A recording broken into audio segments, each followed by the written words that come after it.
MLC BRS party MLC శాసనమండలి సభ్యులు దాస శ్రవణ్ గారిని మాట్లాడవలసిందిగా కోరుతున్నాను. సభకు నమస్కారం.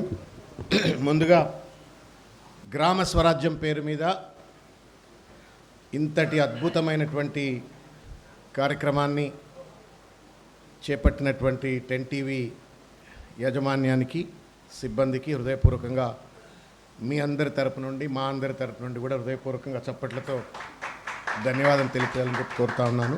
వేదికపై ఉన్నటువంటి ఒక పెద్దలు, గౌరవనీయులు మాజీ మంత్రివర్యులు జగదీశ్వర్ రెడ్డి గారు, అదేవిధంగా ప్రస్తుత పార్లమెంట్ సభ్యులు, ఆత్మీయ మిత్రులు రఘునందన్ రావు గారు, శాసన మండలి సభ్యులు గౌరవనీయులు విద్యావేత్త కొమరయ్య గారు, అదేవిధంగా ఎన్ఎం శ్రీనివాసరెడ్డి గారు, తెలంగాణ ఉద్యమకారుడు, శాసనసభ్యుడు, అదేవిధంగా విద్యార్థి ఉద్యమాల్లో చురుకుగా పాల్గొని వాళ్ళ శాసన మండలిలో ఉన్నటువంటి సోదరులు బల్మూరి వెంకట్ గారు, ఆత్మీయ సర్పంచ్లు, యావత్ తెలంగాణ నుండి విచ్చేసినటువంటి సర్పంచ్లందరికీ కూడా హృదయపూర్వకంగా శుభాభినందనలు తెలియజేస్తూ ఉన్నాను.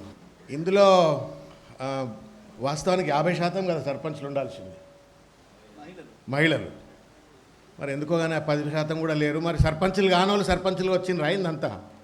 ఇంట్లో ఆడవాళ్ళను, అమ్మలను, భార్యలను ఇంట్లో వదిలిపెట్టొచ్చామని వచ్చిండ్రు. అట్లెవరన్నా అట్లేం రాలేదా? అట్లేం రాలేదు. సంతోషం. అట్లయితే ఈ ఎన్నికల్లో అత్యంత ఘన విజయం సాధించి సర్పంచులుగా గౌరవంగా ప్రజల సేవ కోసం నిలబడ్డటువంటి మీ అందరికీ కూడా హృదయపూర్వకంగా శుభాభినందనలు తెలియజేస్తూ ఉన్నాను.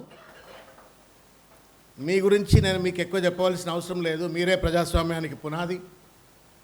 మీకు చాలామంది ఎవరో అంటూ ఉన్నారు, రాజ్యాంగ, ఇంతకుముందు చెప్పినారు కోదండరెడ్డి గారు, యు ఆర్ కాన్స్టిట్యూషనల్ ఎంటిటీస్. రాజ్యాంగ నిబద్ధత, రాజ్యాంగపరమైనటువంటి యొక్క బాధ్యత కలిగినటువంటి గౌరవప్రదమైన రాజ్యాంగ వ్యక్తులు మీరు. కాబట్టి మీరు సబ్సర్వెంట్స్ నా ఎమ్మెల్యేకో, కలెక్టర్కో, ఎంఆర్ఓకో, ఎండిఓకో గారు, మీరు బాస్. మీ గ్రామంలో మీరే రాజులు, మీ గ్రామంలో మీరే సుప్రీంకోర్టు, మీ గ్రామానికి తల్లి అయినా, తండ్రి అయినా, అభివృద్ధి ప్రదాత అయినా మీరే. కాబట్టి మీరు ఎవరి ముందు తలవంచో జీ హుజూర్ అనవలసినటువంటి అవసరం లేదు. కాకపోతే దురదృష్టం, ఫ్యూడలిజం డెమోక్రసీలో కూడా క్రీపిన్ అయింది. కాబట్టి సర్పంచ్ లాగా చిన్న పల్లెటూరుకి వెళ్ళొచ్చిన లీడర్ కాబట్టి మనం అణగదొక్కొచ్చని ఎమ్మెల్యే అనుకుంటాడు, అణగదొక్కొచ్చని కలెక్టర్ అనుకుంటాడు, అణగదొక్కొచ్చని చెప్పని ఎంఆర్ఓ